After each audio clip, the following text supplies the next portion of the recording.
नमस्कार, आप देख रहे हैं आपका अपना चैनल भिवानी हलचल खबरों के संग में मैं हूं मनोज कुमार। आइए डालते नजर आज के समाचारों पर। बच्चों को विशेष कोचिंग देने के लिए प्रदेश सरकार द्वारा बुनियाद नामक योजना के लिए पंजीकरण शुरू हो गया है। इस योजना के तहत स्कूली बच्चों को ऑनलाइन के माध्यम से फ्री कोचिंग उपलब्ध करवाई जाएगी ताकि भविष्य में ये बच्चे बेहतर आयाम छू सकें। इस बारे में जिला शिक्षा अधिकारी राम अवतार शर्मा और उनकी टीम ने विस्तार से जानकारी दी। हरियाणा प्रदेश के सरकारी स्कूलों में पढ़ने वाले विद्यार्थियों की शिक्षा की बुनियाद मजबूत करने व किशोर वैज्ञानिकों को प्रोत्साहन देने के उद्देश्य से शिक्षा विभाग हरियाणा ने बुनियाद स्कीम चलाई है। इसके तहत चुने गए स्कूली बच्चों को ऑनलाइन माध्यम से फ्री कोचिंग उपलब्ध करवाई जाएगी ताकि ये बच्चे भविष्य के बेहतर वैज्ञानिक बन सके। इस योजना के प्रथम चरण के लिए 1 जुलाई से ऑनलाइन रजिस्ट्रेशन भी शुरू हो गया है तथा 28 जुलाई तक यह रजिस्ट्रेशन जारी रहेगा। प्रदेश भर में 51 बुनियाद केंद्र बनाए गए हैं, जिसमें 4 भिवानी जिले में है। इस योजना के प्रथम चरण में प्रदेश के सभी 22 जिलों से 3000 बच्चों को चुना जाएगा, जो इन 51 बुनियाद केंद्रों के माध्यम से NTSC किशोर वैज्ञानिक प्रोत्साहन योजना तथा अन्य टैलेंट सर्च प्रतियोगिताओं की कोचिंग लेंगे। इस बारे में जानकारी देते हुए भिवानी के जिला शिक्षा अधिकारी राम अवतार शर्मा, राजकीय कन्या वरिष्ठ माध्यमिक विद्यालय की प्राचार्य कुसुम कटारिया व राष्ट्रपति अवार्डी शिक्षिता ममता पालीवाल ने बताया कि पहले जहां प्रतियोगी परीक्षाओं की तैयारी 11वीं कक्षा से शुरू होती थी, अब बुनियाद योजना के माध्यम से 9वीं कक्षा के छात्रों को ही विभिन्न प्रतियोगी परीक्षा की तैयारी ऑनलाइन माध्यम से करवाई जाएगी। इसके लिए भिवानी जिला के तोशाम, सिवानी, भिवानी व कैरू 4 स्थानों पर केंद्र भी बनाए गए हैं। ये योजना अभी मैंने आपको बताया कि जब सुपर 100 में 27 बच्चों का IIT में सिलेक्शन हुआ है और 60 बच्चों का नीट से MBBS में सिलेक्शन हुआ है, और वो भी बड़ी प्रेस्टिजियस इंस्टीट्यूशन में गवर्नमेंट स्कूल के बच्चे गए हैं, उनका एडमिशन हुआ है, बहुत साधारण परिवारों से बच्चे गए हैं। तो ये योजना, इसमें फिजिकल क्लासरूम भी होंगी और वर्चुअल क्लासरूम भी होंगी। सप्ताह में कम से कम 3 दिन की फिजिकल क्लासरूम होंगे और 3 दिन जो है वो वर्चुअल क्लासरूम, ज़्यादा भी जो है फिजिकल क्लासरूम हो सकते हैं। वो आगे की सफलता के ऊपर निर्भर करेगा। तो इस तरह से बच्चों की ट्रेनिंग करवाई जाएगी, उनको अच्छी शिक्षा दी जाएगी, निपुण अध्यापकों द्वारा उनकी कोचिंग करवाई जाएगी। बिल्कुल, मैं तो मतलब ये कहता हूँ कि गवर्नमेंट स्कूल के बच्चे जो प्रतिभाशाली हैं, उनके लिए तो ये स्वर्णिम अध्याय शुरू हुआ है। वो बगैर खर्चे के, बगैर पैसा खर्च किए हुए, और उसको इतनी बढ़िया जो है अपॉर्चुनिटी मिल रही है, उसका फ़ायदा उठाएं हमारे बच्चे। ज़्यादा से ज़्यादा जो बच्चे रजिस्ट्रेशन करें। लिंक खुला हुआ है, अभी आज से हमारा लिंक एक्टिव हो गया है। 6 से लेकर और हमारा जो है 16 तारीख तक लिंक एक्टिवेट रहेगा, 18 तक, बल्कि 18 जुलाई तक, 6 से 18 जुलाई तक लिंक एक्टिवेटेड है। अधिक से अधिक बच्चे इसके अंदर रजिस्ट्रेशन करें और तैयारी करें। बच्चे, निपुण बच्चे, अगर उनका सिलेक्शन होता है हमारी इस बुनियाद योजना के तहत, तो उनको बहुत ज़्यादा फ़ायदा है। सरकार ने सरकारी स्कूल में पढ़ने वाले बच्चों के लिए बुनियाद योजना चलाई है ताकि बच्चे जो हैं प्रतियोगी परीक्षा में भाग ले सके। ये परीक्षा जो है 2 लेवल में की जाएगी। पहले लेवल में 3000 बच्चे जो हैं भाग लेंगे और ये जो कोचिंग है ये ऑनलाइन करवाई जाएगी, टैबलेट के माध्यम से करवाई जाएगी ताकि बच्चे जो है अपने समय का सदुपयोग कर सके। ये सेंटर जो हैं इनके 4 बनाए गए हैं भिवानी में, और इनकी जो कोचिंग है वो ऑनलाइन रहेगी, टैबलेट के माध्यम से रहेगी, और मुख्य केंद्र जो है कोचिंग का वो रेवाड़ी है। का है। मैं 9th क्लास में पढ़ती हूँ। मैं government girls senior secondary school की छात्रा हूँ। जो ये बुनियाद स्कीम आई है सरकार की तरफ से, ये बहुत अच्छी स्कीम है, और इसमें बुनियाद स्कीम जो आई है वो सरकार की तरफ से बहुत अच्छी स्कीम है। इसमें हम बढ़ चढ़ कर भाग लेंगे और इस स्कीम में जो ऑनलाइन कोचिंग दी जाएगी उसकी वजह से NTSC एग्ज़ाम हम पास कर सकेंगे और बहुत अच्छे नंबरों से पास करेंगे, जिसमें हम सफल होंगे। खुशी, मैं 9th क्लास में पढ़ती हूँ। अब बुनियाद से NTSC की कोचिंग दी जाएगी ऑनलाइन, जिससे कि हम अच्छे मार्क्स लाकर और भी आगे पढ़ सकते हैं। मेरा नाम रीना है, मैं 9th क्लास में पढ़ती हूँ। सरकार की तरफ से एक बुनियादी योजना है NTSE की, इसमें हज़ारों, ये एक ऑनलाइन होगी। इससे हज़ारों बच्चों को बहुत फ़ायदा होगा। हम भी इसमें पार्टिसिपेट करके अच्छे नंबरों से पास होंगे। बुनियाद जो स्कीम आई है गवर्नमेंट की तरफ से, ये बहुत अच्छा इनिशिएटिव है। गवर्नमेंट स्कूल में पढ़ने वाले 9th स्टैंडर्ड के बच्चे जिन्होंने 8th में 60% से ज़्यादा मार्क्स सिक्योर किए हैं वो इस फॉर्म को फिल कर सकते हैं। ये फॉर्म हम स्कूल में ही फिल करेंगे और हमारी ये कोशिश रहेगी कि मैक्सिमम ज़्यादा से ज़्यादा गर्ल्स, हमारा गर्ल्स स्कूल है तो ज़्यादा से ज़्यादा गर्ल्स इसमें पार्टिसिपेट करें और मैक्सिमम हमारे बच्चे इसमें सेलेक्ट हों और हमारे फ्री कोचिंग बच्चे ले पाएँ और लाइफ में बढ़ पाएँ आगे। भिवानी के सामान्य अस्पताल में भर्ती पीड़िता महक ने अपने पति पर उसे धक्का देकर नीचे गिराने का आरोप लगाया है। पुलिस को दिए गए अपने बयान में उन्होंने कहा कि करीबन 1.5 वर्ष पहले ही उसकी शादी संदीप नामक युवक से हुई थी। पुलिस ने मामला दर्ज कर जांच आरंभ कर दी है। भिवानी शहर की कृष्णा कॉलोनी निवासी युवती महक 4 मंजिला इमारत से नीचे गिर गई। वहीं गंभीर रूप से घायल महक को भिवानी के सामान्य अस्पताल में इलाज के लिए भर्ती करवाया गया है। वहीं पीड़िता महक ने बताया कि करीब 1 वर्ष पहले गांव देवसर निवासी युवक संदीप के साथ लव मैरिज की थी। वह संदीप भिवानी स्टेडियम में बॉक्सिंग करने आता था, जिस दौरान वह संदीप से मिली थी। महक ने बताया कि कल देर रात नीचे की बिल्डिंग में लाइट नहीं होने से संदीप ने कहा कि ऊपर की बिल्डिंग में चलकर सोते हैं। जब दोनों ऊपर पहुंचे तो संदीप ने महक को कहा कि वीडियो बनाते हैं, दीवार की साइड खड़ी हो। जैसे ही महक दीवार की साइड खड़ी हुई, संदीप ने महक को 4 मंजिल बिल्डिंग से धक्का दे दिया। वहीं सामान्य अस्पताल के चिकित्सक ने बताया कि महक को अंदरूनी रूप से गंभीर चोटें लगी हैं। वहीं थाना जुई के SHO श्री भगवान ने कहा कि पीड़िता के बयान के आधार पर मामला दर्ज कर लिया है तथा आगामी कार्रवाई जारी है। आपको बता दें कि इस मामले में अभी दूसरे पक्ष से कोई बातचीत सामने नहीं आई है। मेरे पति और मेरी लड़ाई हो रही थी। हम छत पे बैठे थे, तीसरी छत पे, लाइट नहीं थी घर पे। वो बोला चौथी पे चलते हैं, तेरी वीडियो बनाऊंगा। वीडियो क्या बनाई उसने, मेरे को उस तरफ खड़ा कर दिया। बोला पीछे मुँह करके खड़ी हो जा, तेरी अच्छी वीडियो बनाऊंगा। पीछे मुँह क्या किया मैं तो नीचे ही धक्का मार दिया उसने मेरे को। आपके पति ने मारे? हाँ। कब शादी हुई थी आपकी? 1.5 साल हो गए। कहाँ हुई थी शादी, कौन से गाँव में? देवसर। कहाँ, यहाँ भिवानी में कहाँ थे? कृष्णा कॉलोनी। कैसी शादी थी आपकी? मेरी लव मैरिज थी पर घर वालों ने तैयार करवाई थी। घर वाले थे जब सहमति से हुई थी। वैसे लव मैरिज है मेरी। और जो आपका पति है क्या नाम है उसको, क्या करता है? संदीप नाम है, रेलवे में टीटी है, सरकारी नौकरी है। पहले भी झगड़ा था? 1-2 बार हुआ है या तो ज़्यादा। पुलिस कंप्लेंट, अब कोई पुलिस कंप्लेंट नहीं। शादी से पहले हुई थी केस। शादी के लिए चक्कर चला के नाट गया था, मैं नहीं करता। उसके बावजूद भी आपने शादी कर ली? बोला मैं अपने परिवार वालों की वजह से मना कर रहा था। और इसकी शादी मैंने की थी, मैंने इसका कन्यादान किया था और आज इसकी ये हालत हो गई। इसके पति ने इसको ऊपर से नीचे घेर दिया। मुझे इसके खिलाफ, इसके पति के खिलाफ ना करंट एक्शन चाहिए ताकि हम किसी और बेटी के साथ ऐसा कभी ना हो। जितनी जल्दी हो सके मेरी बेटी को इंसाफ दिलाना। मुझे इसके लिए इंसाफ चाहिए। गिराया क्यों है उसे, कोई जानकारी मिल पाई है?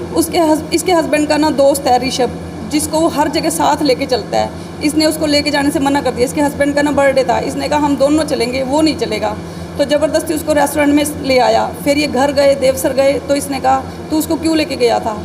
इन दोनों की बहस होगी और कहता लाइट नहीं है तो ऊपर चलते हैं, वहाँ सो जाइयो। ये वहाँ सो गई जाके तो इसने स्टेयर्स नहीं करनी थी। कहता आप 4थी मंजिल पे ऊपर चलते हैं, यहाँ कम हवा लग रही है। ऊपर लेके क्या कहता तेरी वीडियो बनाता हूँ, तू ना अच्छी लग रही है। ये कहती मैं नहीं बनवाती। तो इसको कहता नहीं यहाँ पे वीडियो बनाएंगे, अच्छा व्यू लेंगे, तो दीवार वाली साइड मुंह करके खड़ी हो जाइयो। उस साइड जैसे मुंह करके खड़ी हुई ना, इसने एकदम से धक्का दिया। इसका आधा सिर तो उस साइड हो गया और टांगे इस साइड, और टांगे पकड़ के इसको नीचे घेर दिया। इसको बचाने की बजाय इसको नीचे घेर दिया।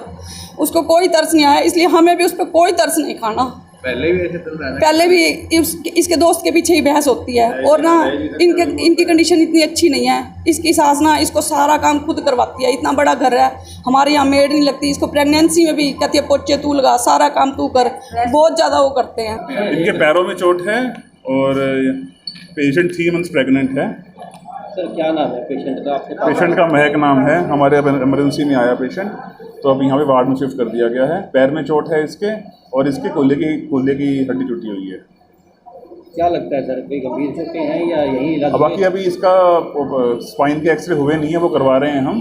क्योंकि प्रेग्नेंट भी है पेशेंट, सारे एक्सरे करवा नहीं सकते, तो एक बार बच्चों के डॉक्टर को दिखाएंगे और एक गायनी डॉक्टर को और दिखाएंगे, फिर पूरा बताते हैं क्या है। एक नाम की लड़की है जिसने 2-2.5 साल पहले देवसर के एक संदीप नाम के लड़के के साथ लव मैरिज की थी।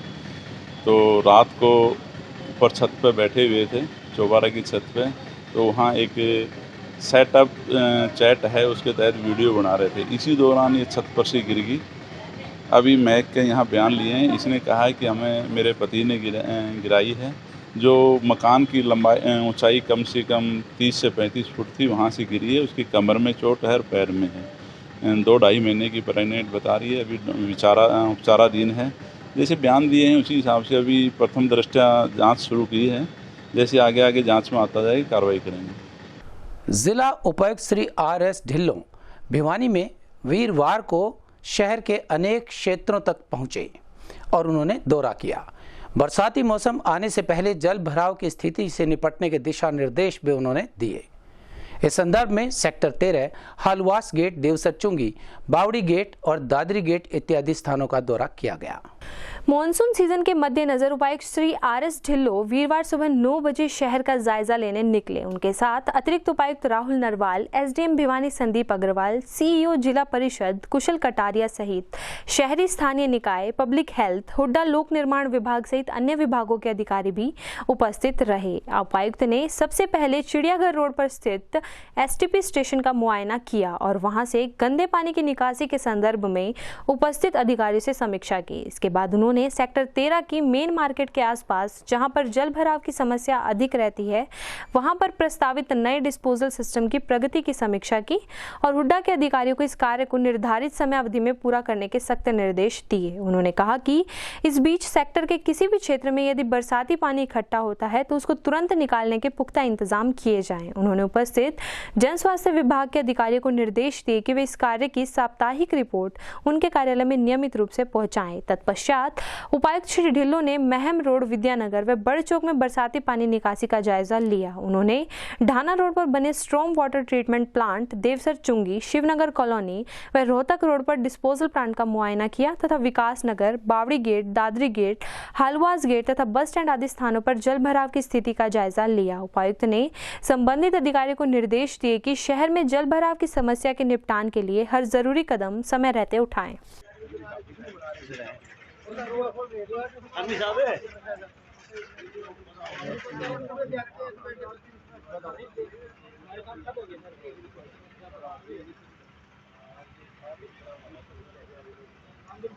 नगर परिषद द्वारा पूर्व सूचना के आधार पर शहर में अतिक्रमण हटाओ अभियान चलाया गया।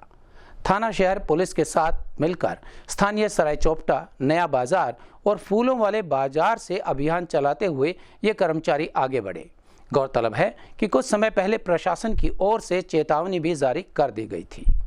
वीरवार को नगर परिषद तथा थाना शहर पुलिस द्वारा मिलकर संयुक्त रूप से शहर में विभिन्न जगहों पर अतिक्रमण हटाओ अभियान चलाया गया। अतिक्रमण अभियान शहर के मुख्य बाजारों, सराय चौपटा, नया बाजार से हासी गेट सहित अनेक स्थानों पर चलाया गया। इस दौरान उनके द्वारा दुकानदारों के सामान को भी उठाकर ले जाया गया। वहीं उन्होंने कहा कि यदि कोई भी दुकानदार अतिक्रमण करता पाया गया तो उस पर उचित रूप से कानूनी कार्रवाई की जाएगी व दंड भी वसूला जाएगा। उनका कहना था कि अतिक्रमण की वजह से शहर में हर पल जाम की स्थिति बनी रहती है तथा पैदल चलने वालों को तो इससे अनेक परेशानियों का सामना करना पड़ता है। इसी को कम करने व शहर की स्थिति को सुधारने के लिए आज अतिक्रमण अभियान चलाया गया है।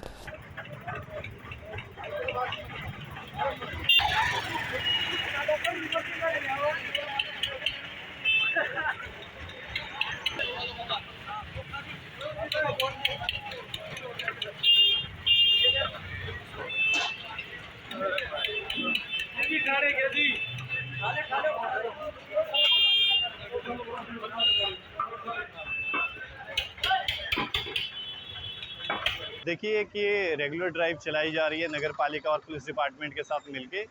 तो जो भी काफ़ी ज़्यादा शिकायतें मिल रही थी भिवानी शहर में, जो लोकल एरिया था, मार्केट एरिया था, वहाँ पे एनक्रोचमेंट, मूवेबल और इमूवेबल एनक्रोचमेंट हो रही थी। तो इस पर डीसी साहब के आदेशों उपरांत रेगुलर ड्राइव अब नगर पालिका पुलिस सहायता के साथ चल। देखिए रेगुलर ड्राइव है और इसमें कहीं का भी कोई भी रूट प्लान हम डिसाइड करेंगे, क्योंकि पहले ही हमने अवगत करा दिया था सभी लोगों को कि भी अपने जो भी एंक्रोचमेंट करी हुई है मूवेबल और इमूवेबल वो हटाएं।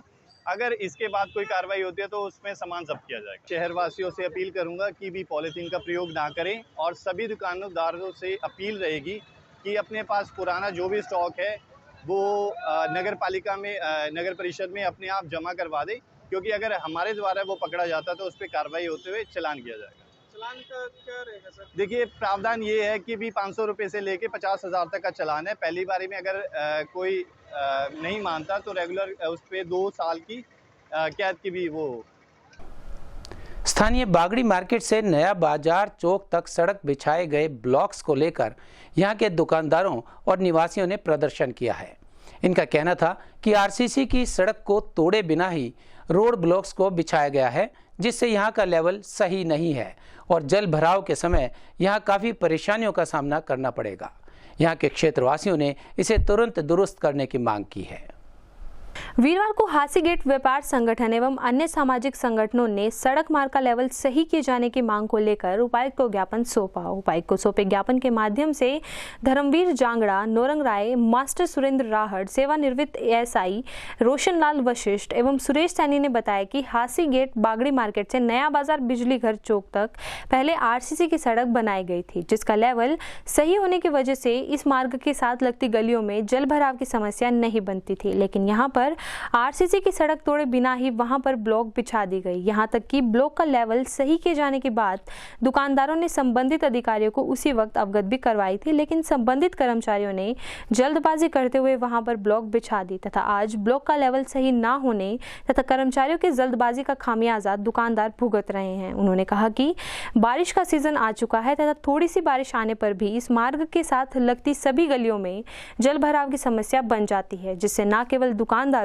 बल्कि वहां के निवासियों को भी भारी परेशानियों का सामना करना पड़ता है। उन्होंने उपायुक्त से मांग करते हुए कहा कि इस मार्ग पर बिछाए गए ब्लॉकों को हटवाकर लेवल अनुरूप वहां पर सड़क बनवाई जाए। हाँ जी, हासी गेट पे बागड़ी मार्केट से जो फुल्लो वाले चौक तक जो सड़क बनाई गई है वो आरसीसी के रोड के ऊपर बना दी गई है, जिससे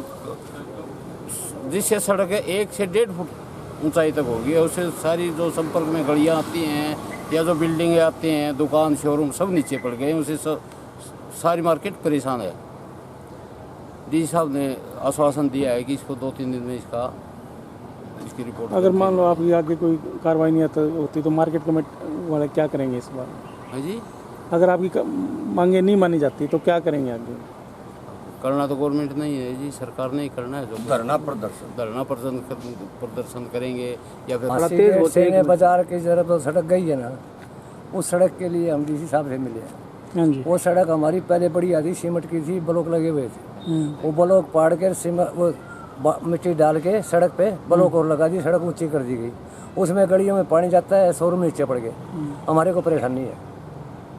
तो अब क्या है? डी साहब ने कहा आश्वासन दिया है, करें कार्रवाई। अगर मान लो आपकी मांगे नहीं मानी जाती तो क्या करें? फिर धरना प्रदर्शन करेंगे। और गर्मी के चलते जहां सामान्य अस्पताल में मरीजों की संख्या बढ़ रही है, वहीं रक्त की डिमांड भी बढ़ने लगी है। भिवानी के फ्रीडम ब्लड बैंक में पालेराम ट्रस्ट एवं प्रो स्टार फाइनेंशियल सर्विस द्वारा एक रक्तदान शिविर का आयोजन किया गया, जिसमें युवाओं ने बढ़ चढ़कर भाग लिया और करीबन 31 यूनिट ब्लड भी एकत्रित किया गया।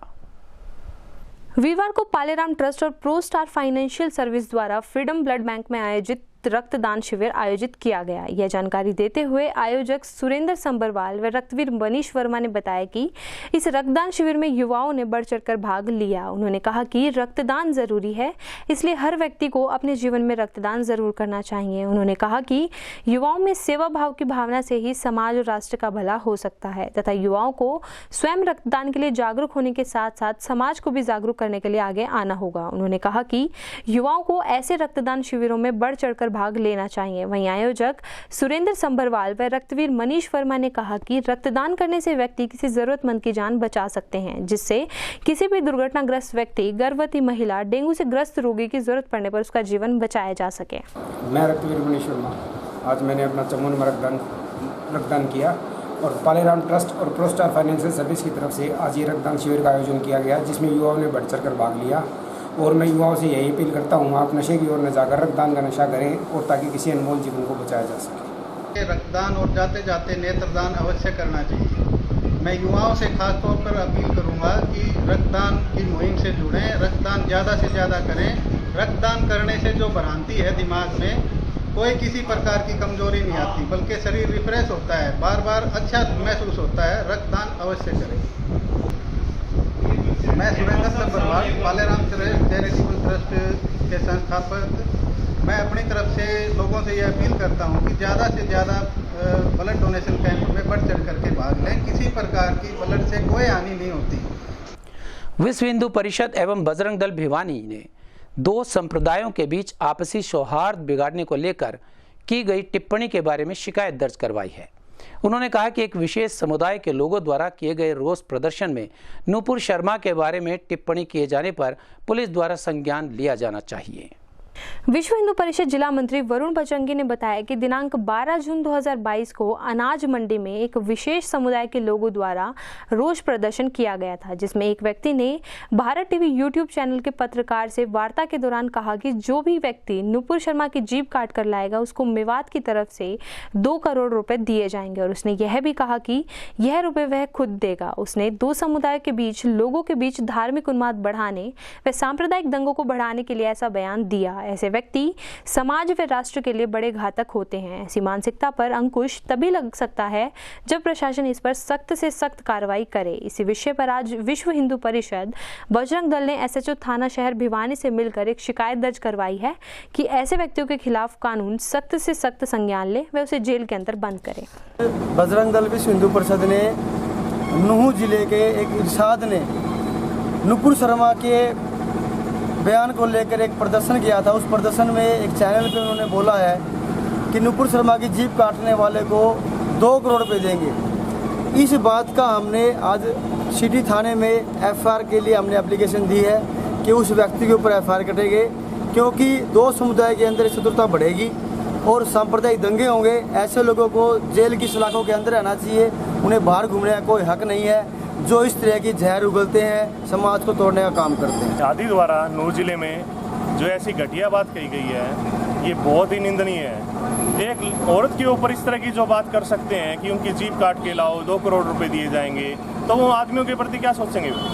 इनकी मानसिकता बहुत गिरी हुई है। ये लोग सिर्फ ये चाहते हैं कि हम किसी न किसी तरह हिंदू समाज को नीचे दिखाएं। मार्क्सवादी कम्युनिस्ट पार्टी ने हाल ही में घरेलू गैस सिलेंडर पर बढ़ाए गए 50 रुपए को लेकर जोरदार विरोध प्रदर्शन किया। जिला उपायुक्त कार्यालय पर प्रदर्शन कर उन्होंने कहा कि बढ़ाई गई कीमतें तुरंत प्रभाव से वापस ली जानी चाहिए और जरूरी वस्तुओं एवं दवाइयों की कीमतें भी कम करके इन पर जीएसटी को खत्म किया जाना चाहिए। इस बारे में उन्होंने एक ज्ञापन भी राष्ट्रपति के नाम सौंपा। मार्क्सवादी कम्युनिस्ट पार्टी ने जिला उपायुक्त कार्यालय भिवानी पर प्रदर्शन करके घरेलू गैस सिलेंडर पर बढ़ाए गए रेट वापस करवाने व खाद्य पदार्थों व जरूरी दवाओं की महंगाई कम करने तथा इन पर जीएसटी खत्म करने की मांग को लेकर राष्ट्रपति को ज्ञापन भेजा। प्रदर्शन की अध्यक्षता माकपा जिला सचिव मंडल सदस्य सज्जन कुमार सिंगला ने की तथा माकपा जिला सचिव कामरेड ओम प्रकाश ने कहा कि केंद्र सरकार ने पिछले 1.5 वर्ष में 7-8 बार घरेलू गैस सिलेंडर में 350 रुपए की बढ़ोतरी करके गरीबों व मध्यम वर्ग को महंगाई के जाल में फंसा दिया है। यही सिलेंडर 2014 में 400 रुपए का आता था, वहीं आज 1053 रुपए का आने लगा है। बढ़ते दामों के चलते उज्ज्वला योजना के बहुमत हितधारकों ने सिलेंडर भरवाना भी छोड़ दिया है। पेट्रोल डीजल के भाव पर सीमा व उत्पाद शुल्क लगाकर बढ़ रहे तथा अब खाद्य वस्तुएं व जरूरी दवाओं पर मूल्य वृद्धि के साथ जीएसटी थोपकर गरीब जनता को भूखमरी के कगार पर पहुंचा दिया है। अर्थव्यवस्था में चौतरफा महंगाई बढ़ने के कारण जनता की जेबों पर हमला बोल हुआ है। वहीं बड़े कॉरपोरेट के टैक्स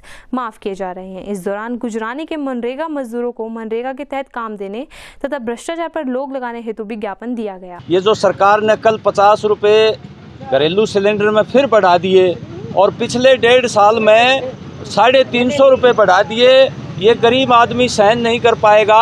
और उज्ज्वल योजना के 3.5 करोड़ उपभोक्ताओं ने सिलेंडर जो लेने की क्षमता नहीं रही, उन्होंने सिलेंडर नहीं लिए।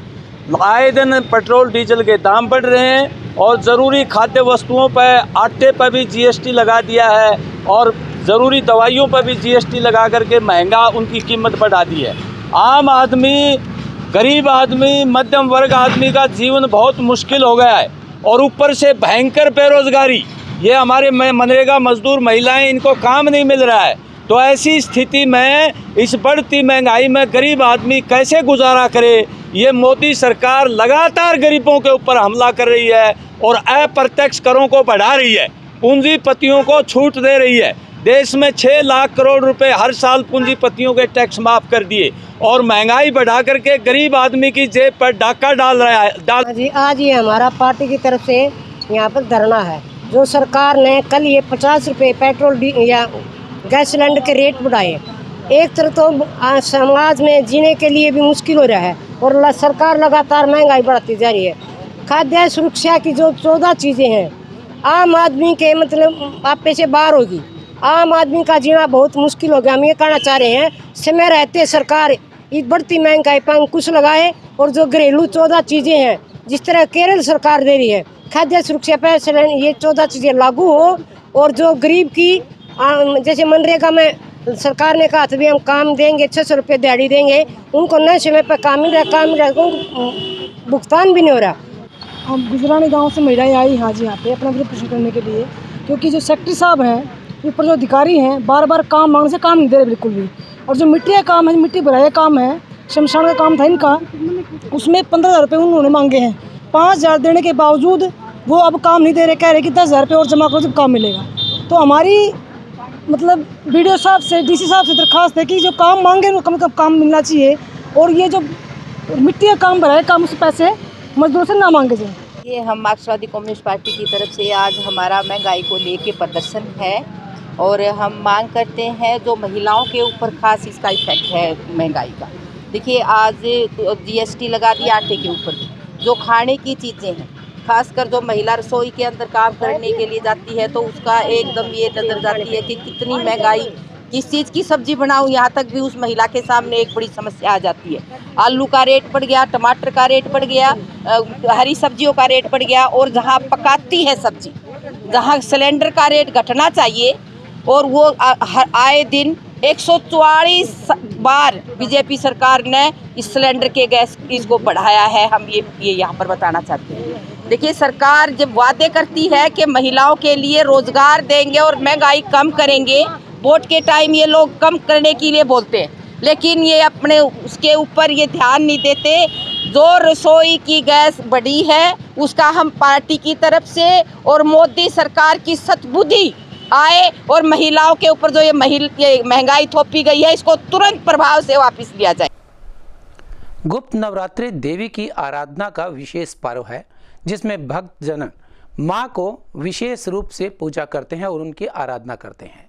यह कहना था स्थानीय हालवास गेट स्थित सिद्धपीठ बाबा जहरगिरी आश्रम के पीठाधीश्वर श्री महंत जूना अखाड़ा डॉक्टर अशोक गिरी का। उन्होंने कहा कि इस दौरान अलग अलग तरीकों से देवी मां को प्रसन्न करने के लिए उनकी आराधना की गई। स्थानीय हालवास गेट स्थित सिद्धपीठ बाबा जहरगिरी आश्रम के पीठाधीश्वर अंतर्राष्ट्रीय श्री महंत जूना अखाड़ा डॉक्टर अशोक गिरी महाराज ने गुप्त नवरात्रों के अवसर पर आश्रम प्रांगण में देवी की पूजा अर्चना करते हुए बताया कि बीते 30 जून से गुप्त नवरात्रों की शुरुआत हुई थी, जिनका समापन 8 जुलाई को है। श्री महंत ने कहा कि देवी को प्रसन्न करने के लिए अलग अलग तरह से उनकी आराधना की जाती है, जिसमें सहस्त्र नाम का अपना महत्व है। माँ प्रांबिका त्रिपुरा सुंदरी 10 महाविधाओं में से एक है। इसमें महात्रिपुरा सुंदरी, षोडशी, ललिता, लीलावती, लीलामती, ललितांबिका, लीलेश, लीलेश्वरी तथा राजा रामेश्वरी भी कहते हैं। सब देवी उल्लासपूर्ण उत्साह से भरी खिली हुई होती हैं। श्री महंत ने बताया कि ललिता सहस्त्र नाम में हम देवी माँ के 1000 नाम जपते हैं। माँ के प्रत्येक नाम से पूजा अर्चना करने से हर व्यक्ति की सभी मनोकामना पूर्ण होती है। उन्होंने कहा कि राष्ट्र के उन्नत निर्माण व अर्थव्यवस्था के लिए स्वयं चाणक्य ने माँ का रक्त अर्जन किया था। इस अवसर पर बाबा कैलाश गिरी, गणेश गिरी, बसंत शास्त्री, काशी से आए पंडित विशाल पाठक,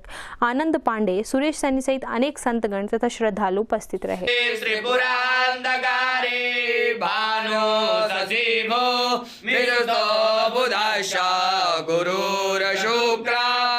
भगवती देवी नमो वरदे, जय पाप विनाशनी बहुफल दे, जय शुंभ निशुंभ कपाल धरे, प्रणमामि तु देवी नरार्ति हरे, प्रणमामि तु देवी नरार्ति हरे। आषाढ़ मास के शुक्ल पक्ष में साधना का जो विधान है, जिसे कहते हैं गुप्त विधान, जो देवताओं और श्री विद्या के उपासकों के लिए, साधकों के लिए अत्यंत आवश्यक है, जिसे हम आज की भाषा में गुप्त नवरात्रि कहते हैं। आज गुप्त नवरात्रि की अष्टमी तिथि पर श्री चक्र यंत्रराज की पूजा प्रतिष्ठा की गई, जिसमें महाषोडशी, पंचत्रिपुर सुंदरी, अजायेश्वरी, प्राम्बिका का पूजन, अर्चन और सहस्त्रार्चन किया गया। कहते हैं कि शिव और शक्ति ही इस संसार के आदि और वैद्यों को भी नाचने वाले हैं। शक्ति के बगैर मनुष्य या कोई भी क्रिया या कोई भी प्रणाली हो, बगैर शक्ति के वो शून्य है। तो शक्ति संचय का सबसे उत्तम साधन गुप्त नवरात्रि है। इसमें साधक साधना करके अपनी सभी तरह की मनोकामना की पूर्ति करता है। राष्ट्र के लिए इस प्रकार सेना काम करती है, उसी प्रकार व्यक्ति पुरुषार्थ के लिए, धर्म अर्थ का मोक्ष पुरुषार्थ के लिए माँ त्रिपुर सुंदरी, राजाजेश्वरी की कृपा विशेष आवश्यकता है, और जो साधक गुप्त नवरात्रों में प्राप्त कर सकता है। आगे सावन मास आ रहा है, इसके अंदर शिवरात्रि में पूजा होती है, कावड़ भी आती है, इस बार क्या आषाढ़ अभी नवरात्रि धान के पश्चात देवशयनी एकादशी से फिर गुरु पूजन, व्यास पूजन, और जो अधिकारी शिष्य हैं उनको गुरु शिक्षा और दीक्षांत करते हैं, जिसमें हमारी वैदिक परंपरा में हम श्री चक्र इत्यादि में पूर्ण अभिषेक शिष्य पात्र कहलाते हैं, जो व्यास पूर्णिमा अभी आएगी 13 तारीख को। उसके पश्चात महादेव का सावन मास प्रारंभ हो जाएगा। श्रावण अर्थात की हरियाली अर्थात भगवान शंकर को अत्यंत प्रिय है, और इससे हमें यह ज्ञान और यह एक हमारी परंपरा रही है कि जैसे हम अपनी एक आँखों की संतुष्टि के लिए यहाँ वहाँ बाहर घूमते हैं, किस लिए कि वहाँ हरियाली है, तो क्यों ना श्रावण मास में संकल्प कहते हैं कि वो हरियाली अपने प्रांगण में, अपने क्षेत्र में, अपने शहर में बेलपत्र, नीम, वट वृक्ष, बेल वृक्ष, कपूर, बहुत से अनेक ऐसी औषधियाँ वृक्ष हैं जो आप लगाकर पुण्य कार्जन कर सकते हैं। जो सहस्त्रार्चन ना कर पाएँ, जो अभिषेक ना कर पाएँ, वो वट वृक्ष का पूजन करे, वह तब करे, वह एक वर्ष तक वट वृक्ष की पूजा करे, वट वृक्ष लगाकर उसकी पूजन करे। वट वृक्ष की पूजन करने से या पीपल का पूजन करने से, लगाने से सप्ततीर्थ मातृका का विशेष आशीर्वाद प्राप्त होता है। कहते हैं कि पितरों का विशेष आशीर्वाद मिलता है। तो श्रावण मास में आप यह संकल्प करें शिव का पूजन करने से पूर्व कि आप अपने क्षेत्र को हरा भरा रखेंगे, और एक पेड़ लगाएं, पौधा लगाएं, तो यह संकल्प भी करें कि वह एक जीव है, उसके अंदर जीव जंतु जगन्नाथ की प्राकृतिक स्वरूप विराजमान है। उसके रक्षण के लिए पूर्ण एक वर्ष तक उसको तैयार करें, तब ही अभिक सफल होगा।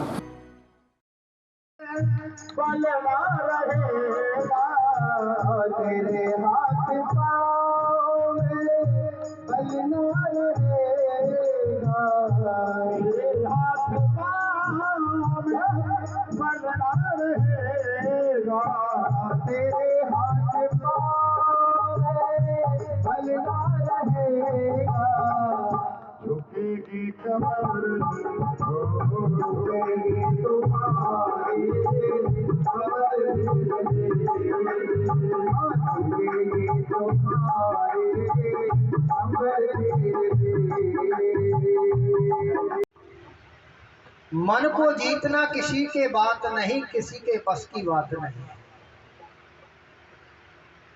विश्वामित्र जी ने 60,000 वर्ष तक तपस्या की, लेकिन मेनका नाम की अप्सरा ऐसी आई और ऐसी उसके चरणों की पायल बजी कि विश्वामित्र जी की तपस्या को भंग कर दी। इसलिए गोविंद से नियमित प्रार्थना करिए, नियमित प्रार्थना करो कि हे प्रभु मेरे विचार अच्छे हो। प्रातः उठ करके प्रभु से मंगल में प्रार्थना करो कि जिससे हमारा जीवन आनंदमय हो। कर्दम जी ने 10,000 वर्षों तक तपस्या की कि संकल्प हुआ कि हमारा विवाह किसी सुंदर नारी के साथ हो जाए, तो भगवान की जो शरण में जाता है भगवान उसके मनोरथ अवश्य पूर्ण करते हैं। भक्तजनों, भगवान प्रकट हुए और चतुर्भुज रूप से भगवान नारायण के दर्शन करके कर्दम जी ने भगवान के चरणों में प्रणाम किया। भगवान कहने लगे कि बाबा आप विवाह करना चाहते हैं। अब जब कहा कि बाबा, क्योंकि बाबा तो हो ही चुके थे भैया, और बाबा विवाह करना चाहे तो किसी को आए या ना आए, लेकिन बाबा को तो थोड़ी बहुत जरूर आए। आप विवाह करना चाहते हैं तो बड़ी शर्म लगे कहने में कि हाँ भैया हम विवाह करना चाहते हैं। अब भगवान से कैसे कहें कि हमने तो शादी के लिए ही तपस्या की है। देखिए, पुराने जमाने का नियम था कि जब माता पिता शादी की चर्चा करते, बात करते, तो बच्चे वहां से उठ करके अंदर चले जाते। शर्म लगती, बच्चों को शर्म लगती। और अभी तो बच्चे क्या करते हैं भैया, हैं? इंची टेप साथ लेकर के चलते, साथ लेकर चलते। कहते हैं भैया हम 6.25 फुट के हैं तो 5.25 नहीं चले। बोलो जय श्री कृष्ण। संकोच लज्जा तो रहा ही नहीं। महात्मा करदम मुस्कुरा करके बोले, नहीं नहीं, मैंने शादी के लिए तब थोड़ी किया है। ऐसा अच्छा भगवान ने सोचा कहीं ऐसा तो नहीं कि मन मन भावे मूड हलावे, यानी कि मन में तो कुछ और बाहर से कुछ और, मन में इच्छा हो और ऊपर से मना करते हो। तो भगवान मुस्कुरा करके बोले, नहीं करना था विवाह तो पहले ही कह देते। हम इतनी मेहनत तो नहीं करते, हमने तो तुम्हारे विवाह की बात पक्की कर ली है। मैं तो बात पक्की करके आया हूँ। अब बात पक्की थोड़ी की थी, वो तो मन की ले रहे थे कि देखे क्या कहते हैं। अब करदम जी बोले, जब आप बात पक्की कर ही आए हैं। भगवान बोले, हाँ हाँ करके आया हूँ। करदम जी बोले, जब आप बात कर ही आए हैं तो जब आप मुझे मजबूर कर रहे हैं तो हम विवाह कर लेंगे। भगवान मुझे विशेष मजबूर कर रहे हैं तो हम विवाह कर लेंगे। इच्छा तो हमारी बिल्कुल है नहीं, पर जब आप नहीं मानते तो हम विवाह कर लेंगे। भगवान ने कहा ठीक है। स्वामभवो नाम के जो मनु हैं, उन मनु महाराज के 2 पुत्र और 3 पुत्री हैं। आकुति, देवहूति, प्रसूति पुत्रियों के नाम हैं और पुत्रों के नाम है प्रियव्रत और उत्तानपाद। उनके बीच की पुत्री देवहूति के साथ आपका विवाह होगा। मना नहीं कर देना, बात बिगड़ जाएगी। अब तो जब इतनी बात हो गई तो करदम ऋषि की आंखों में आंसू आ गए और भगवान के चरण पकड़ लिए और चरणों में गिर पड़े और रोते रोते कहने लगे, प्रभु मैं झूठ नहीं बोलूंगा, बहुत बड़ा अपराध किया है। मैंने शादी के लिए ही तपस्या की, लेकिन अब आपकी झांकी को जब से देखा है तब से मेरे विवाह करने की इच्छा ही जाती है। अब मैं विवाह करना नहीं चाहता, मुझे विवाह करने की कोई कामना नहीं है, क्योंकि पत्नी में मन रम जाता है और जब बेटा हो जाता है तो मन उसमें रम जाता है। ये 2-4 माला आपकी जपता हूँ, ये भी छूट जाएगी, बड़ी मुश्किल हो जाए। भगवान कहने लगे, अब तो चाहे कुछ भी हो, अब तो तुमको मेरी बात रखनी ही पड़ेगी। करदम जी बोले, मैं विवाह करूंगा लेकिन मेरी एक शर्त होगी। बोले क्या? भगवान बोले, क्या शर्त है? बोले, करदम जी बोले, कहने लगे, मेरी शर्त ये है कि मेरे घर पुत्र बन करके स्वयं आपको आना पड़ेगा। यदि आप स्वयं पुत्र बन करके आएंगे तो मैं विवाह कर सकता हूँ। देखो भैया, जैसे भक्त लोग भगवान को नचाते हैं ना, भगवान को उसी प्रकार नाचना पड़ेगा।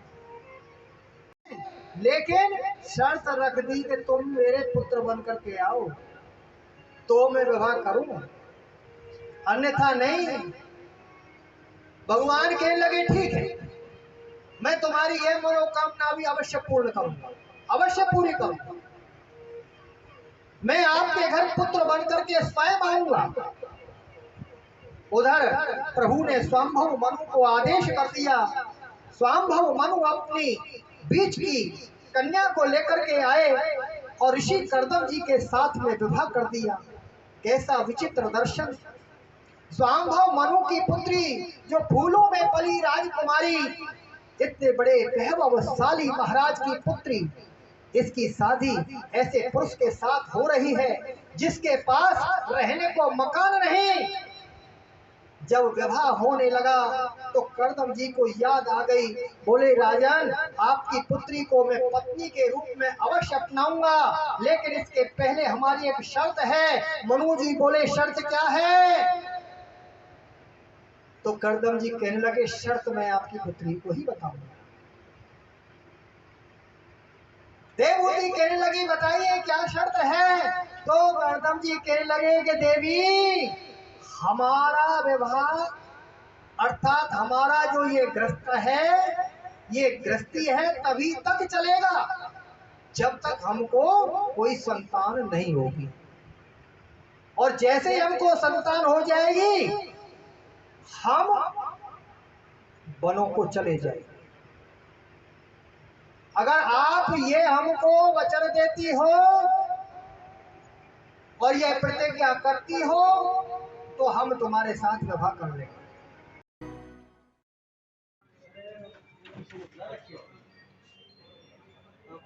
पुलिस अधीक्षक से मिले थे कि जो एफआईआर हो रखी है 4 नगर परिषद के घोटालों के मामले में, तो लगभग 18 लोग ऐसे हैं जो अभी भी पुलिस की पहुंच से बाहर है। तो एक तो डिमांड ये करी है कि पुलिस उनको गिरफ्तार करे, क्योंकि जब धरना खत्म करवाया था पुलिस ने 14 मई को, तो लिखित में आश्वासन दिया था कि सारे बचे हुए लोगों को 7 दिन के अंदर अंदर अरेस्ट कर लेंगे। 52-53 दिन हो लिए उन बातों को, अभी तक वो गिरफ्तारियाँ नहीं हुई हैं। और जो अभी तक एप्लीकेशन हमारी शिकायतें पेंडिंग है, जैसे अवैध कब्जे हटवाने की शिकायत, जो सार्वजनिक शौचालय थे उनको फोड़ के जो शोरूम बना के बेच दिए थे उनके खिलाफ कार्रवाई करने की शिकायत, उनके ऊपर कोई एक्शन नहीं हुआ है, उसके संबंध में भी आज डिमांड करी है। एक जो रण सिंह चेयरमैन है जिसके खिलाफ कोई रिकवरी नहीं हुई थी, उस रिकवरी की जाए। दूसरे मामलों में उसको प्रोडक्शन वारंट पे लेके ये सारी डिमांड करी है। अभी जैसे एसपी साहब से हम लोग सब मिले थे तो उनकी बातों से काफ़ी संतुष्ट भी हैं। उन्होंने आगे की सही कार्रवाई करने का आश्वासन दिया है। और उसके बाद हम एडीसी साहब से मिले, जैसा अभी सुशील वर्मा जी ने बताया, तो एडीसी साहब ने यही बताया कि उनका कोई रिकॉर्ड नहीं है और कहते हैं आप प्रूफ लेके आइए, उसके बाद मैं आगे की कार्रवाई कर सकता हूँ। और जब वही बात है कि अगर प्रशासन के पास उस चीज़ का रिकॉर्ड नहीं है तो आम जनता के पास कहाँ से मिलेगा? तो अभी यही लोग सब चर्चा करें कि इसका मतलब तो ये हो गया कि जिसका जहाँ मन करता है कब्जा करो। प्रशासन और चाहे वो तहसीलदार की बात करें, एडी साहब की बात करें, सब यही बोल रहे हैं कि अगर उनके पास रिकॉर्ड नहीं अवेलेबल हो रहा तो जिसका मन करता है वहाँ कब्जे करो, आगे कोई कार्रवाई शायद हो नहीं सकती। बाकी जनता से ये रिक्वेस्ट करेंगे कि अगर आपके पास किसी तरह का कोई प्रूफ है तो आप इस समिति का सहयोग कीजिए। और उस कब्जे जोड़ों के कब्जे के बारे में उन्होंने कोई संतुष्ट जवाब नहीं दिया। उन्होंने कहा हमारे पास कोई रिकॉर्ड ही नहीं है, जबकि सरासर कब्जे हुए पड़े हैं जोड़ों पे। ठीक है, मेरे सामने बिछौना जोड़ पे दुनिया भर का कब्जा है। उस 6.5 एकड़ का जोड़ था जिसमें से सिर्फ 2 एकड़ का बचा हुआ है, 4.5 एकड़ पे कब्जा है। लेकिन प्रशासन कोई उसका हल नहीं निकाल रहा। अगर आगे हल नहीं निकाला तो हम बड़ा आंदोलन छेड़ने पर मजबूर हो जाएंगे। हमारे संग में बस इतना ही। अगले के लिए देखते रहेगा आपका अपना चैनल भिवानी हलचल।